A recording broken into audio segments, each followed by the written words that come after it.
If you work in tech, chances are a big part of your compensation comes from RSUs, or restricted stock units, or GSUs for your Googlers out there. These are shares that can be a powerful financial tool when it comes to buying a home, especially when you know how to use them efficiently. So every lender treats RSU income in a little bit different way when calculating how much you qualify for.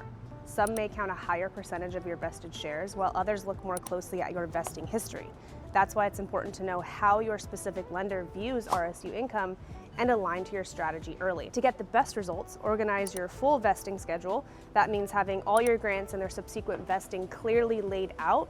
Lenders will often want to see consistent vesting over the past 2 years, typically with the same employer. And if you're planning to buy in the next 6 to 12 months, now's the time to start discussing the impact of your RSUs with an experienced lender who understands this particular kind of income.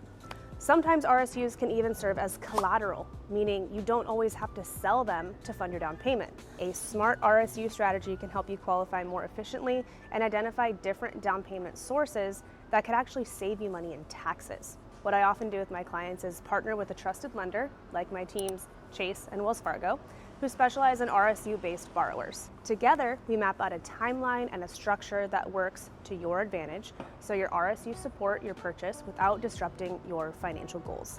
If you're in tech and thinking about buying or upgrading your home, let's talk.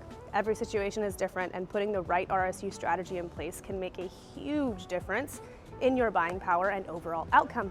As always, Shannon Ellison here to educate and navigate, not speculate and fabricate.